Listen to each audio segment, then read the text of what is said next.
É sempre uma alegria estar com vocês, catequistas da nossa diocese. Eu fico muito feliz, seja porque sou do setor, com este passo que vocês dão. Então quero parabenizar a cidade de Taquaritinga, mais o distrito de Guariroba, isso, não é? Na pessoa do Padre Hamilton, que organizou esse momento. Nós não podemos caminhar sozinhos. A palavra de Deus também gera em nós comunhão. Então, parabéns pela iniciativa de vocês, que muitos já fazem nas comunidades, mas parabéns por essa iniciativa. Então, Padre Hamilton, na sua pessoa, cumprimente todos os outros padres e diáconos, os dois que estão aqui e aqueles que não estão nessa iniciativa aqui da igreja presente em Taquaritinga e Guariroba. Então, é uma alegria estar com vocês abrindo este tempo, né? A catequese precisa de organização, e vocês se organizaram com antecedência, não é? Isso é muito bom. Eu acho que eu perdi aqui o convite. Foi... A organização, a preparação, isso faz parte da catequese. E eu confesso que eu achei um charme esse convite. Que coisa bem feita, né? Dá vontade de ir, não é? Se eu não tivesse sido convidado, eu tenho certeza que chegando nas minhas mãos lá na reunião geral do clero, eu falar, eu quero participar, não é? Então, a preparação, o cuidado, a conversa, a partilha, a troca de experiência, tudo isso é um caminho também de formação e que nos ajuda a iluminar a catequese também, que deve ser assim, bem preparada, animada, bonita, tendo a participação e a partilha de tantos irmãos, não é?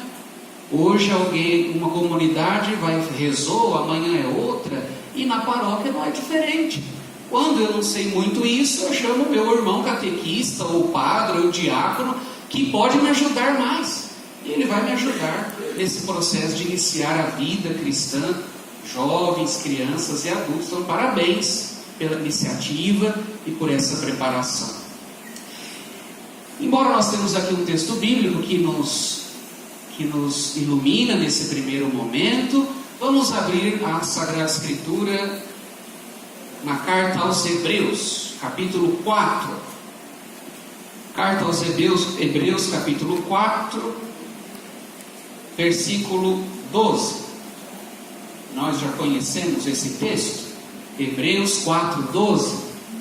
Enquanto vocês acham aí para a gente ler, o nosso tema é a importância da Sagrada Escritura para a catequese. Acharam? Está mais no fim da Bíblia, né, gente? Isso, lá no final. Olha a Bíblia do Padre, não está marcada aqui, ó. Não tem página, né? Hebreus, capítulo 4, versículo 12. Então nós vamos tentar conversar um pouco do porquê, e eu trouxe alguns slides, evidentemente, para eu seguir o meu raciocínio, né? Vocês sabem que eu falo demais, então eu preciso da ajuda lá para não falar demais. Então, falando da importância da Sagrada Escritura, nós que já estamos na catequese, pelo Diretório Nacional, que é vamos dizer, o mais breve, o último, o penúltimo, mas que já tem um tempo, nós já estudamos muitos anos, citamos o Diretório Nacional. Agora nós temos o documento 107, que saiu ano passado e que nós vamos começar a estudar também ao longo desse ano, nos nossos encontros. Seria interessante. Existe lá no site da CNBB, que é o site novo, cnbb.net.br/catequese, esse material em PowerPoint, falando do documento 107, Iniciação à Vida Cristã, Itinerário para formar discípulos missionários. É a última palavra da igreja no Brasil sobre a catequese. Mas lá no nosso diretório, que já tem um tempo, em um dos seus números, a igreja e os bispos disseram para nós lá atrás: o primeiro livro da catequese é a Bíblia. Ótimo, 10. Graças a Deus. É o primeiro livro. Mas nós temos, a igreja avançou muito nos últimos tempos, mas nós temos ainda alguma dificuldade. Não é? A Bíblia é o primeiro livro da catequese, mas não só da catequese, é o primeiro livro de inspiração para a fé. É um dos tripés básicos da nossa fé católica, que ainda nós somos católicos, né? Sim. Somos? Sim. O que significa então afirmar, e essa reflexão que eu vou fazer aqui, deixa o texto aí que já já a gente chega nele, né? Vou apresentar o caminho que nós vamos fazer. Então nós vamos olhar um pouquinho rapidamente como que nós acolhemos a Sagrada Escritura na vida da comunidade. Ou como nós católicos olhamos para a Sagrada Escritura. Nós precisamos saber Antigo, Novo Testamento, onde estão, a história da salvação, mas como nós precisamos nos aproximar dela, para que ela seja de fato esse livro inspirado pela vontade divina, que relata para nós a história de salvação, mas é preciso saber se aproximar da Sagrada Escritura. No ano de 2000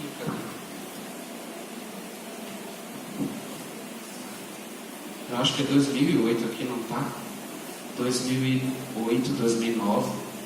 Aconteceu o primeiro congresso de animação bíblica de toda a vida pastoral da igreja, lá em Goiânia. E dentre tantos que foram, esse livro tem aqui, traz todos os conferencistas, né? E foi organizado pela Comissão Bíblica do Brasil, então foi um evento nacional. Então nesse material, esse material contém tudo aquilo que foi falado lá. E eu vou usar com vocês aqui, um pouco, tendo como base daqui para frente, um pouco mais da metade, a fala de Dom Jacinto Bergman, que na época era o responsável nacional por esta comissão, e que já fazia a aproximação da Bíblia e da catequese. Tanto é que as duas realidades se uniram. Nós não temos dito que, e unido também o setor na diocese nesse esforço, Bíblia, catequese, o responsável da catequese, que é o padre Paulo Mazzi, já veio, nos ajuda várias vezes nas formações, unir as duas realidades.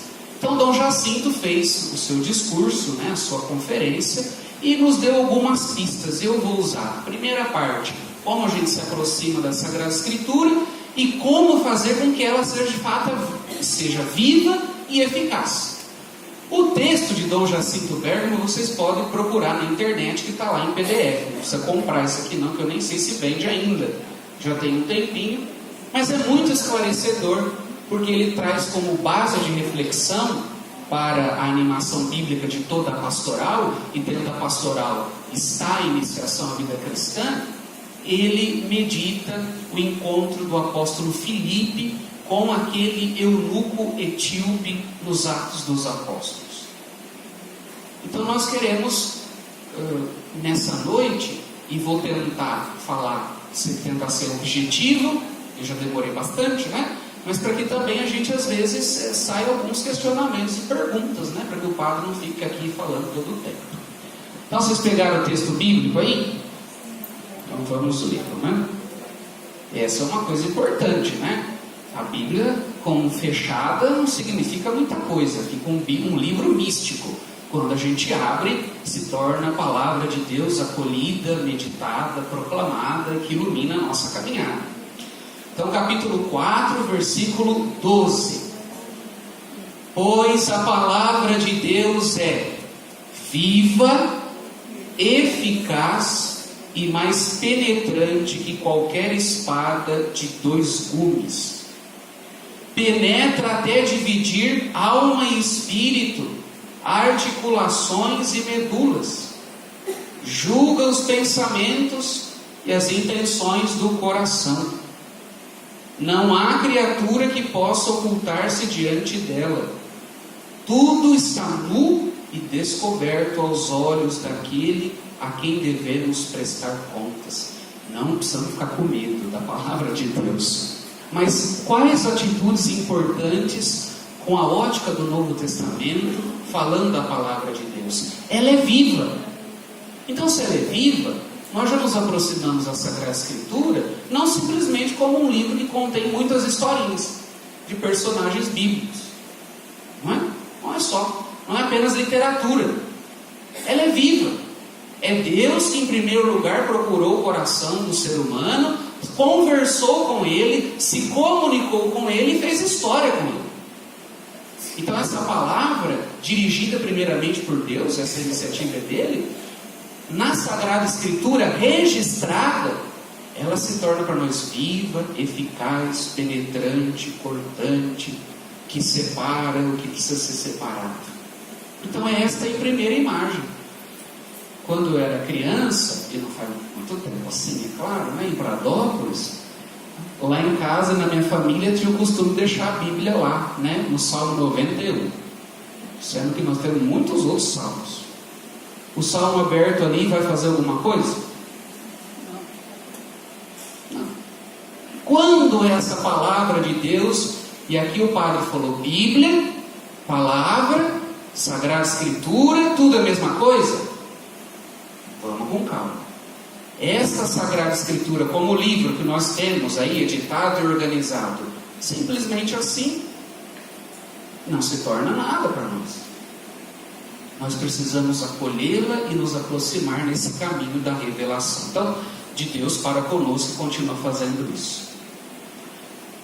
A inspiração divina, o próprio Timóteo diz: toda Escritura é inspirada e útil para ensinar, repreender, encaminhar e instruir na justiça. A inspiração, a sagrada, aqui eu vou fazer uma distinção, tá? Vai aparecer ali, nós vamos fazer uma distinção clara. Quando nós falamos Sagrada Escritura ou Bíblia, nós estamos falando desse impresso, certo? Tinha uma musiquinha que a gente canta de vez em quando, que ela é bonita, mas ela tem um pequeno equívoco. Quando canta, a Bíblia é a palavra de Deus. Não é. Que escândalo. A Bíblia contém a palavra de Deus. Porque nem tudo que foi comunicado, revelado ao coração, foi escrito. Então nós vamos chegar num passo importante quando a gente fala de palavra de Deus, o verbo encarnado.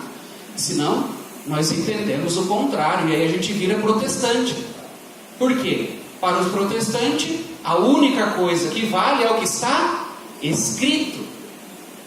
Mas e aí, como que tudo isso chegou para nós? Então nós precisamos começar a fazer uma caminhada inspirada. Deus que, tomando a iniciativa de conversar com o ser humano, cria a história com ele, faz aliança com ele, e depois este diálogo, esta história foi registrada. Não tinha alguém escrevendo e o mundo, e Deus fez a luz. Alguém estava escrevendo, Deus fez a luz. Nós já sabemos disso, não sabemos? Então, como nós nos aproximamos dessa palavra? A inspiração é divina, que usou do autor sagrado para transmitir esta aliança que Deus sempre quis. Mas cada autor sagrado, a inspiração é divina, mas que usou do ser humano, que estava num tempo, num lugar, numa língua, numa cultura, numa realidade, num tempo. E todas essas realidades precisam ser levadas em consideração quando nós nos aproximamos do texto bíblico. A inspiração é sempre divina, mas que essa inspiração passa sobre o coração e as mãos do autor sagrado. Isso é um dado importante. Vamos, Diácono, por favor. Bom,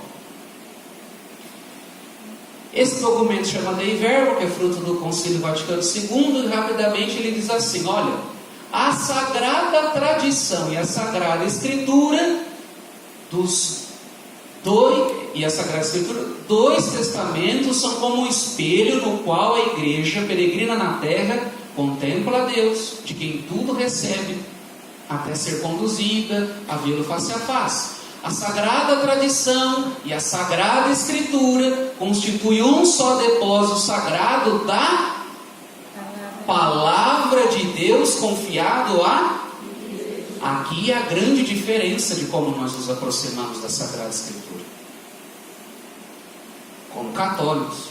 Então, os próprios evangelistas encerram alguns deixam isso muito claro, nem tudo o que aconteceu foi escrito. Por quê? A intenção não era esta, em primeiro lugar, e não dava para escrever tudo. Mas o que foi escrito é para que a comunidade acredite. Foi escrito num tempo, para um grupo, para uma realidade. E quem consegue então interpretar a Sagrada Escritura? Qual é o lugar de interpretação da palavra de Deus? Sagrada Escritura, impressa, e tradição da igreja com T maiúsculo. O lugar é a comunidade de fé. Se a inspiração foi do autor sagrado, quem nos deu, ou guardou, oralmente, transmitiu, ensinou e depois registrou o texto com a escrita de cada época, nós podemos não errar se a gente afirmar que foi a comunidade de fé do Antigo Testamento e do Novo Testamento. Porque eles acolheram esta palavra, esta comunicação de Deus primeiro e depois registraram. Quando eu também era criança, não faz tanto tempo, os meus avós contavam aquelas histórias do tempo dele, principalmente de terror, para colocar medo na gente e a gente ficar quieto, né? Mas quando a gente se recorria a ele para perguntar as coisas das histórias, as histórias que contavam, que a gente achava que tinha vivido, principalmente de terror, né? Mas nós tínhamos ali uma segurança naquilo que era transmitido. Antigamente era assim, nós fizemos assim, nós chegamos aqui em Pradópolis assim, nós fomos lá para aquele sítio e lá aconteceu isso, aconteceu aquilo outro. Alguém contando a história que no primeiro momento não foi escrita. A história da minha família ainda não foi escrita, mas ela foi vivida, transmitida, comunicada. Então, quando nós falamos de tradição da igreja, isso está lá na Dei Verbo número 10, nós estamos falando de tudo aquilo que a comunidade de fé, Antigo e Novo Testamento, experimentou, viveu, celebrou, anunciou, e alguns autores depois registraram toda essa experiência. Então, qual é o lugar da interpretação da Sagrada Escritura? A igreja. Hoje não usa mais álbum de fotografia. Eu trabalhei com loja de fotografia, fui funcionário.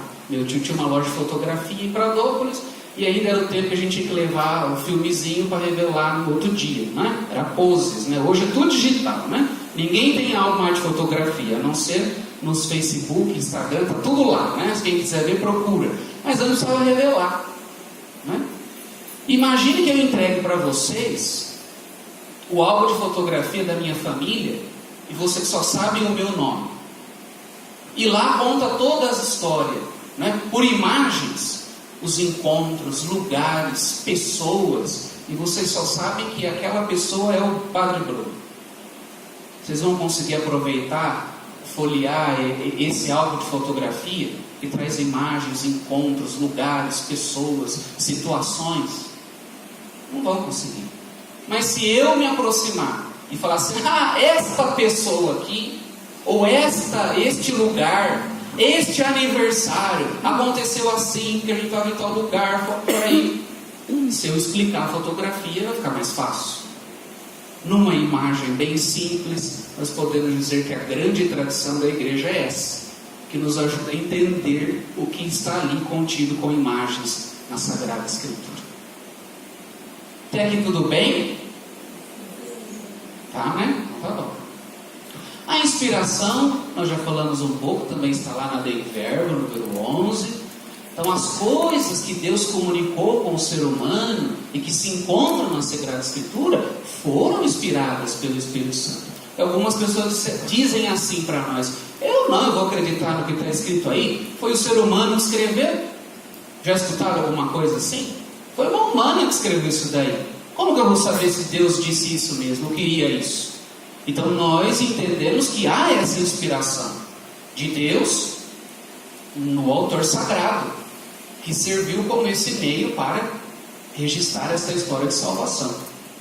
E o último tem Deus como autor. No entanto, volta um pouquinho, por favor. Deve-se investigar com atenção o que os autores sagrados realmente quiseram significar e que aprove a Deus manifestar por meio das suas palavras. Então aqui uma questão básica de interpretação, não é? Texto, contexto Pretexto, pelo menos 3. Quem escreveu, quando escreveu, para quem escreveu. E aí os exegetas vão nos ajudar, não é? A investigar isso. Nós, na catequese, podemos fazer aquela leitura, por exemplo, como uma das práticas importantes, e que a catequese de inspiração catecumenal nos pede para valorizarmos, a leitura orante da Palavra de Deus, ou com seus 10 passos, ou com os 4 passos primordiais, para que a gente escute, né, se debruce sobre a Palavra de Deus, e primeiro escute o que ela fala, antes de sair falando o que a gente acha. Então é Deus que fala no primeiro momento. Nós podemos fazer esta leitura.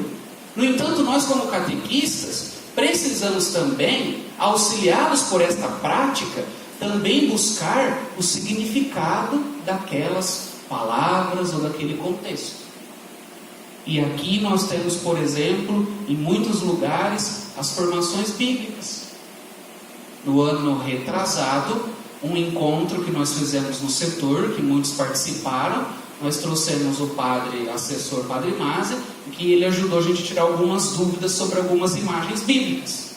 Quem estava nesse encontro? Levanta a mão. Temos alguns. Quer dizer, isso é importante sobre as imagens. O que significa isso? Na cultura bíblica, naquela época. Então é preciso que a gente investigue. Para quê? Para não ser, eu leio e já falo alguma coisa. Não é? Então, há essa leitura orante, que é esse exercício que a gente faz, diante principalmente dos evangelhos, que talvez é um pouco mais fácil para nós. No entanto, é importante que a gente investigue essa realidade. Quando você recebe uma carta de um amigo, não tem mais carta, né? E-mail. Não é a carta de cobrança. Você sabe de onde veio, porque veio, com os dados e tudo mais, sabe? Então, é preciso que a gente saiba tudo isso também. Quem é que está mandando, por que está mandando e o que quer. Na Sagrada Escritura também é diferente, né? Vamos. Bom, então eu já falei aqui. Tem aquele subsídio que é aquele lá em cima, ó. Sou católico, subsídio 2, vivo minha fé, e que explica um pouquinho. Bíblia, tradição e magistério é um pouquinho isso. Qual é o tripé da nossa fé católica? Sagrada Escritura, tradição da igreja, e os bispos, que são magistério. O padre não é magistério, o padre é padre, quem faz parte do magistério são os bispos, que em comunhão com o Santo Padre mantém a revelação e a fé. E diz para nós, isso nós afirmamos isso aqui sobre a Sagrada Escritura, sobre a nossa fé. E a partir da Sagrada Escritura, o aprofundamento do porquê nós cremos assim e não cremos diferente, né? Então esse tripé é importantíssimo. Vamos. Agora aqui já está um pouco mais, que aqui é Verbum Domini, que é do Bento XVI, ele diz assim, ó, sobre essa interpretação da Sagrada Escritura na vida da igreja. A letra do Evangelho também mata, se faltar a graça interior da fé que cura, diz Santo Tomás de Aquino. Isso está dentro do texto do Papa. O critério fundamental da hermenêutica bíblica, nós já falamos. O lugar originário da interpretação da Sagrada Escritura é a vida da igreja. É o lugar de interpretação. Então muita gente pode pegar o texto bíblico e sair fazendo interpretações, por exemplo, feministas, sociológicas, antropológicas que não têm a ver conosco e tantas outras realidades. Tudo bem, mas qual é a mais importante para nós? É ela interpretada no seio da vida da igreja, porque senão não tem, foge da sua essência. Olha o que Santo Agostinho disse sobre o Evangelho. Isso aqui não é autoritarismo, hein? É segurança, não é? Quando você precisa de alguma coisa, uma dúvida, um médico, você não vai em quem você tem segurança para conversar, para falar, para pedir instrução? Quando a gente não sabe, a gente vai à igreja. Então Santo Agostinho lá no século V dizia: não acreditaria no Evangelho se não me movesse a isso a autoridade da Igreja Católica. Nós estamos no século XXI. Ele disse isso no século V e foi um grande estudioso da Sagrada Escritura. Então é o lugar próprio, né? É a família. Talvez no álbum de fotografia eu já não estivesse mais aqui, mas alguém que conviveu comigo falasse: esse era o Padre Bruno, esse era o irmão dele, a mãe, o pai, o tio, eu estava lá, aconteceu isso, nós caminhamos juntos, não é assim? Isso não foi o que a tradição apostólica fez até hoje. Então veja que nós precisamos nos aproximar da Sagrada Escritura com toda essa realidade, né? Não precisamos ficar com medo. Esse é outro documento da Comissão Bíblica, a interpretação da Bíblia na igreja. E lá diz assim nesse documento: a atualização da palavra da Sagrada Escritura não significa uma manipulação de texto, né? E aqui, uma vez, eu ainda estava no seminário, um vídeo, que eu não sei quem era, mas a pessoa que se dizia pastor fez a interpretação de um dos textos do livro do profeta Amós, alguma coisa assim, e o profeta Amós trata o povo de Deus, ou a imagem da esposa dele, como a igreja e o esposo Deus. É uma imagem comum no Antigo Testamento. E lá falava, na construção da frase, da mulher adúltera, né, e dessa realidade de adultério. E o pastor não sabia nem ler língua portuguesa, não sabia ler. E ele disse que ele tinha se deitado com a vizinha porque ele leu na Sagrada Escritura, vai lá e adultera. Quer dizer, uma construção, é preciso saber ler, em primeiro lugar, e saber essas imagens da Sagrada Escritura. Então, nem sabia da imagem da Sagrada Escritura e muito menos ler, não é? Por isso que na missa a gente precisa de gente que lê bem, porque senão atropela tudo e não tem sentido, um monte de palavras junta, né? Então não é manipular texto, a gente tem que saber. Não se trata de projetar sobre os escritos bíblicos opiniões ou ideologias, mas procurar sinceramente a luz que eles contêm para o tempo presente. Então isso é uma coisa importante. Vamos. Bom, então como que fica essa anima? Eu tenho até quanto? Tem quanto tempo para falar? Até 1 hora, tá? Então eu tenho 20 minutos. Então, veja que nós fizemos aqui um panorama de como se aproximar da Sagrada Escritura, não é? Alguns pontos importantes. Depois, se vocês quiserem isso, pode gravar ali, pode ficar, não tem problema, não é? Como fica essa... A igreja fala em animação bíblica de toda a pastoral, ou seja, de toda a nossa vida. Não só para o grupo de círculo bíblico, não só para o catequista ou a catequese, mas para todos os cristãos. Como fazer com que nós, a partir de um resumo que nós fizemos anterior, de como acolher, se aproximar dela, da palavra de Deus, como nós animarmos. E aí ele faz um pequeno, aqui nós já estamos no texto 2011, desculpa, está lá, eu falei 2008, foi 2011. Dom Jacinto Berna. Então, o que aconteceu antes do Concílio Vaticano II, rapidamente, que foi de 62 a 65, não é isso? Nós tivemos vários movimentos que ajudaram a chegar no Vaticano II, e um deles foi o movimento bíblico, dessa necessidade de a igreja dar maior atenção e levar a Sagrada Escritura na língua vernácula, na língua de cada povo, a conhecimento dos fiéis. Então, em preparação, com o movimento litúrgico, tantos outros movimentos, o movimento bíblico. Então, ajudou a distribuir e fazer conhecer o livro da Bíblia. Mas nós não estamos mais nessa fase de simplesmente fazer campanha e entregar a Bíblia no mundo do povo. Vai adiantar alguma coisa? Já é um passo. O movimento bíblico ajudou isso. Depois, como fruto do concílio, nós tivemos no Brasil, inclusive, com muita animação, né, a pastoral bíblica, que promoveu as formações bíblicas, cursos, retiros, grupos, círculos. E lá em 2011, nesse congresso, o Dom Jacinto, responsável na época, dizia: trata-se agora de compreender que a palavra de Deus é a alma, o coração de toda a pastoral. Isto é, de toda a ação evangelizadora da igreja.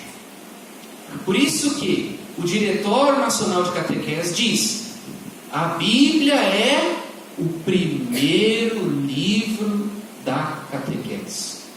Por quê?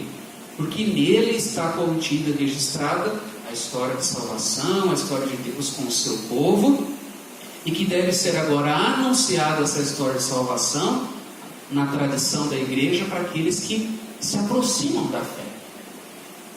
E se nós não nos aproximamos da Sagrada Escritura, a catequese não tem como base fundamental a Sagrada Escritura, a Palavra de Deus interpretada na vida da comunidade de fé, nós vamos continuar numa catequese dogmática.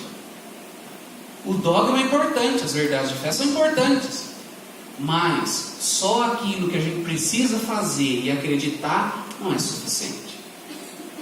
A Sagrada Escritura, a Palavra de Deus, a Palavra de Deus é alma, porque ela nos aproxima, nos faz encontrar com a pessoa de Jesus Cristo no Novo Testamento. E aqui uma chave de leitura importante.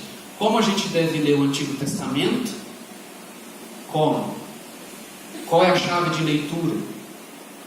Lermos o Antigo Testamento a partir do Novo.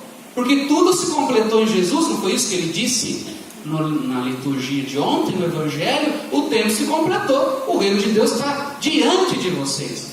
Não está próximo no sentido de que está chegando, está aqui. Então o tempo se completa em Jesus, toda a revelação, toda essa caminhada, toda essa comunicação de Deus com o seu povo, toda a história de salvação. Então é a partir de Jesus, ou seja, ressuscitado, o Novo Testamento, que nós devemos lançar o olhar para o Antigo Testamento. Esse é o caminho que nós fazemos. Porque senão nós podemos encontrar algumas dificuldades. Na nossa vida pessoal é assim também. A gente nós temos os nossos projetos e tudo mais, as coisas vão acontecendo na nossa vida, e a gente enfrenta certas situações, não sabe o porquê, às vezes até se revolta contra Deus, e não entende, não compreende. Mas quem de nós que não chegou num momento da caminhada, olhou para trás e disse assim: agora eu estou entendendo tudo isso que aconteceu na minha vida? Todos nós já tivemos essa experiência. Agora eu consigo compreender aquela situação, aquela realidade. Então é preciso ler a Sagrada Escritura assim. Ela é a alma. Ela nos faz encontrar não com um monte de normas, não com um monte de histórias, mas com a pessoa, agora, olhando a partir do Novo Testamento, de Jesus Cristo, que foi anunciada, que foi esperada, e que vem cumprir a palavra do Pai lá desde sempre, e dos profetas. Então nós nos encontramos, quando falamos de palavra de Deus, nós nos encontramos com o próprio Deus, e não simplesmente com alguma coisa que está escrito de qualquer outro livro. É um encontro com uma pessoa, Deus que se fez rosto, carne na pessoa. Nós unimos a palavra de Deus, mas trazendo ela não só como conteúdos, é uma pessoa, e por isso é a alma de toda evangelização e de toda a nossa espiritualidade. Isso o Padre falou lá, mas eu vou resumir de novo. Como eu me aproximo dessa Sagrada Escritura? Entendendo que houve uma mediação com o ser humano. Então, quando como a gente se aproxima e consegue meditar a sua força viva, eficaz, cortante, penetrante? Quando nós entendemos que ela foi primeiro uma palavra vivida, depois falada, ou seja, transmitida, e depois escrita. Acolhida, vivida, falada, a gente pode aumentar, celebrada, transmitida, escrita, por final. Esse é o caminho que nos ajuda a aproximar da Sagrada Escritura. Quantas vezes os catequizandos falam para nós, tem uma imagem, né? E às vezes nós também tínhamos, né? Ninguém mais tem essa imagem de que as coisas iam acontecendo e tem alguém escrevendo o que está acontecendo. Então Jesus subiu ao monte, alguém mais escreveu, Jesus subiu ao monte nessa hora. Isso não aconteceu, né? Dependendo da datação, só para falar do Novo Testamento, dependendo da linha cronológica, o texto mais antigo do Novo Testamento é um fragmento da primeira carta aos Tessalonicenses, por volta de 45, 50, dependendo do ano de cronologia, depois de Cristo. E aí, quando a gente descobre isso, meu Deus, e agora? Eu preciso entender. Acolhida, transmitida, como que está ali? Vivida, falada, escrita. Ou seja, é a história de Deus com o seu povo.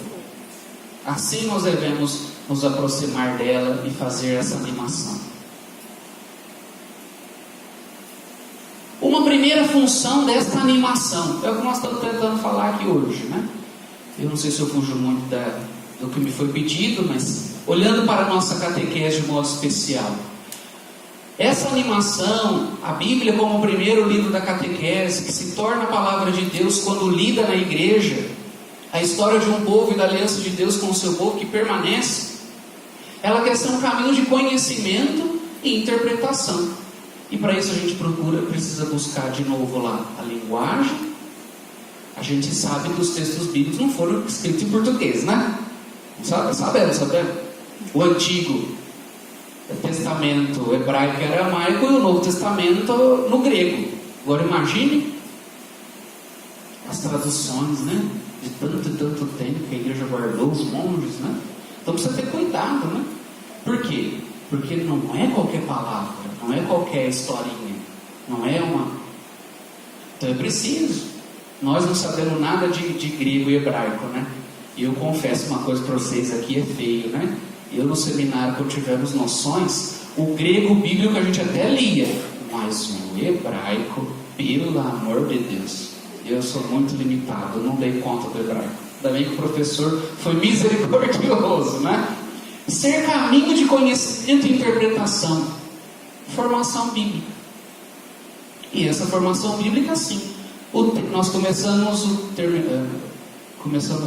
Evangelho de Marcos, né? Então, quando foi escrito, qual foi a intenção do autor, para quem ele escreveu?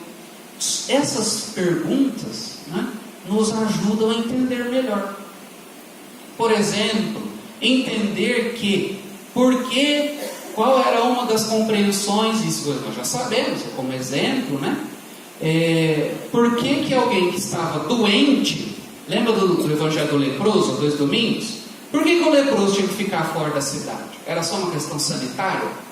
Ou seja, de não pegar a doença porque não tinha cura na época? Não, porque na cabeça do povo de Jesus, quem estava doente com a lepra tinha cometido um pecado gravíssimo, era impuro, não era santo. E aquele que tocava, além de trazer a enfermidade para si, era também considerado não santo, pecador, e assumia a enfermidade para si. E por isso precisava ficar longe. Quando nós entendemos e estudamos estas imagens, então nós damos um passinho à frente na compreensão dos encontros de Jesus com o leproso ou com os leprosos. Isso é busca de exegese, formação bíblica. Nós precisamos buscar essas imagens para transmitir para os nossos catequizandos também isso, né? Podemos fazer uma leitura espiritual no bom sentido? Podemos, mas se a gente tem uma base ali do texto bíblico, né, do porquê que aquilo não podia acontecer, o nosso olhar vai ser amplo e a gente não vai sair falando qualquer coisa. Parênteses, para essa formação bíblica, novo site Catequese do Brasil, tem o site e tem também no Facebook. É o novo portal da Comissão de Animação Bíblica Catequética do Brasil. Catequese do Brasil. Agora não sei se é .org, mas Catequese do Brasil. O Dom Peruzzo, acho que é assim que fala o nome dele, que é o arcebispo de Curitiba, todo domingo ele faz a leitura orante do Evangelho. E a primeira parte, conhece, né? Aqui já tem gente que já sabe. Então primeiro ele dá um fundamento exegético, né? Uma pincelada daquele texto e depois segue os passos da leitura orante. Isso nos ajuda bastante, não é? Até celebrar melhor. Então, formação bíblica, nós precisamos disso. Depois, uma segunda função que está pequenininha lá, é ser caminho de comunhão e oração desta palavra de Deus. Então, é ajudar a perceber e a vivenciar essa revelação do mistério de Deus e do homem, presente na Escritura, em comunhão e diálogo permanente com o próprio Jesus. E aqui nós damos um passo à espiritualidade bíblica, que é o encontro do homem com Deus, que nós falamos. Então tem a parte exegética, tem essa parte da espiritualidade que brota da Sagrada Escritura, e que gera comunhão. Uma vez eu escutei assim, não é?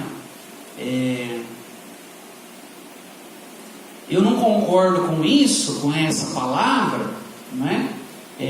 Então eu arranco a página da Bíblia.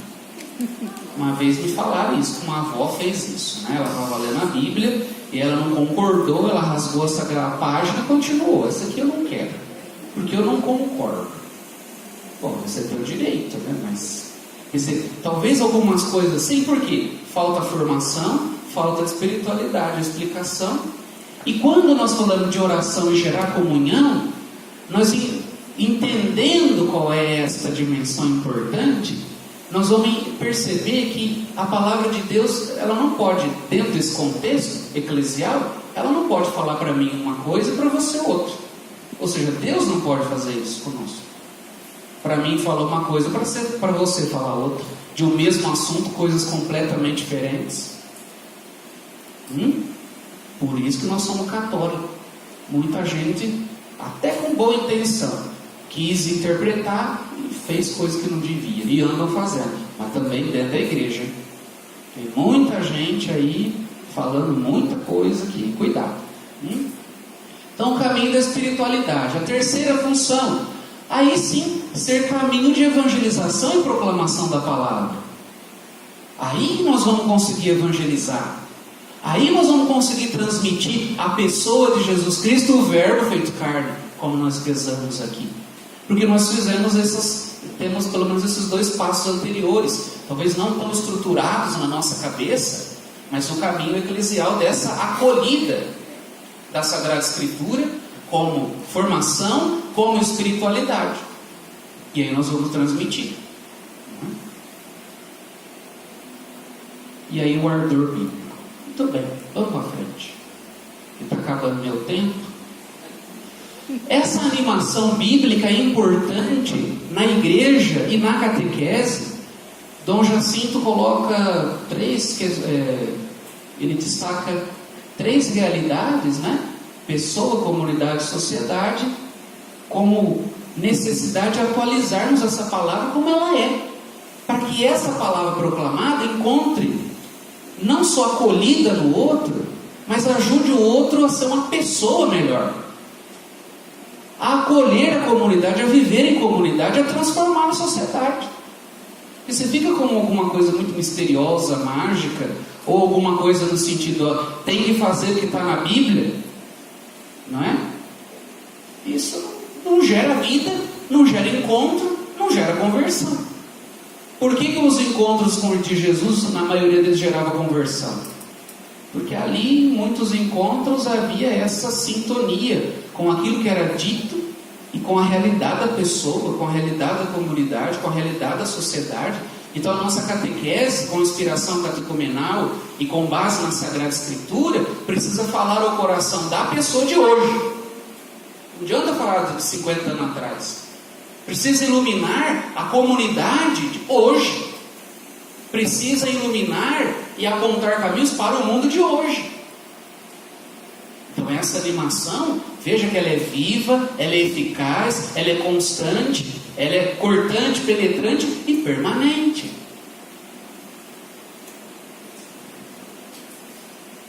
Então nós temos ali algumas considerações sobre pessoa, comunidade e sociedade. A pessoa cada vez mais vazia de sentido e perspectiva do transcendente.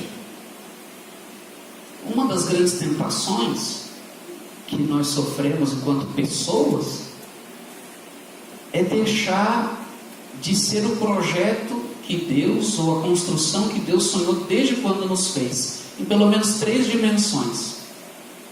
Deus como Criador, se Ele não é mais meu Criador, eu sou Deus. A pessoa então em relação ao transcendente, a pessoa em relação ao seu semelhante.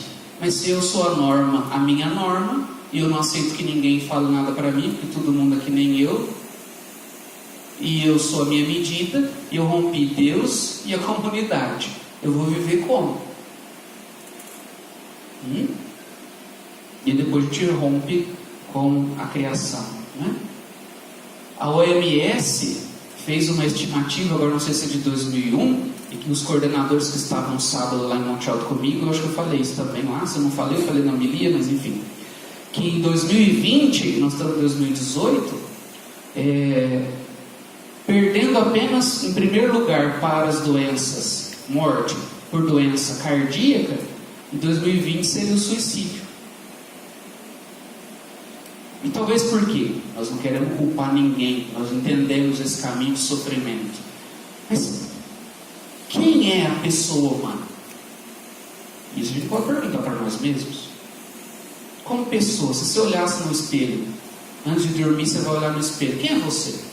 Não adianta falar, eu gosto disso, eu gosto daquilo, eu tenho isso, eu sou aquilo. Quem é você? Como pessoa nesse mundo, sentido, vida, projeto. Então a pessoa humana, não é? Cada indivíduo tem as dificuldades, e a animação bíblica quer fazer a encarnação do verbo, da palavra feito carne, nos coloca nessa dimensão. O próprio Deus se fez pessoa. E depois a questão da comunidade cada vez mais fragmentada, carente de relações, e uma sociedade cada vez mais criadora de exclusão e violência social. Então a animação bíblica de toda a vida e da catequese de modo especial quer ajudar a pessoa a recuperar discernimento, verdadeira liberdade, responsabilidade, gratuidade, autoridade. Tem mais coisa no texto, né, que o padre está resumindo bem. Na comunidade, recuperação e vivência sincera de fraternidade como condição de sermos igreja. A palavra de Deus é essencialmente comunitária, né? É perigoso a gente reduzir a vida da comunidade paroquial às funções que nós desempenhamos no final de semana na missa. Eu vou, chego, exerço o que eu faço e vou embora. É um perigo isso. Isso não é uma comunidade de verdade, né?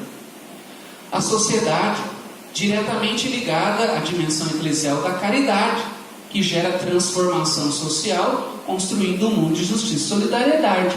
Esse ano a campanha fala, o diácono aqui, assessor, né, que nos ajuda, fala da fraternidade e a superação da violência. Ora, se a pessoa se encontrou com o Nosso Senhor, se ela foi inserida na sua comunidade de fé, não é, de verdade, na fraternidade, esse encontro vai ajudar um mundo melhor. Ah, mas isso é muito utópico.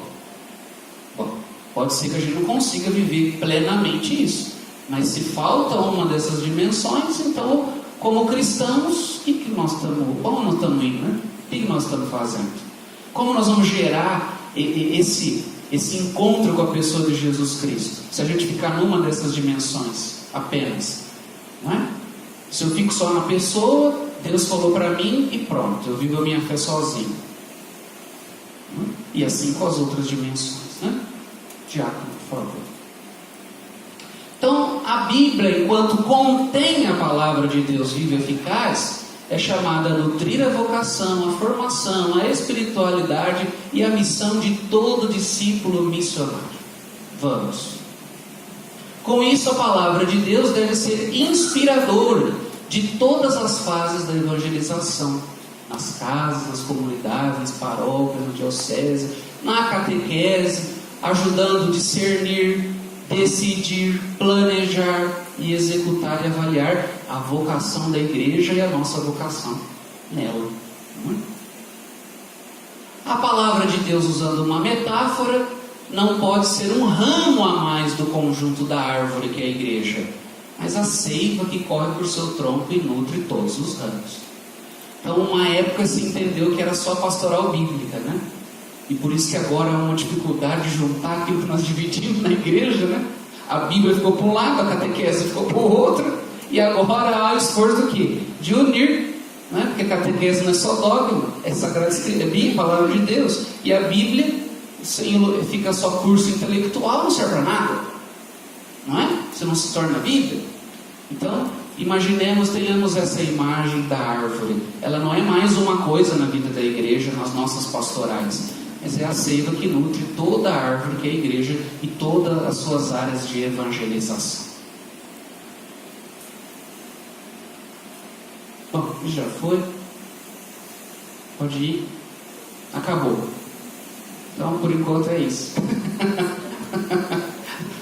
Alguma pergunta, alguma consideração, embora eu não sou exegeta, mas em relação à importância, o caminho, o porquê de nós nos determos com maior atenção na palavra de Deus, de modo especial na catequese, né? Alguma consideração, eu puder ajudar, eu estou aqui. Enquanto isso, eu faço vocês passar um pouquinho de sede, tomando água na frente de vocês, assim.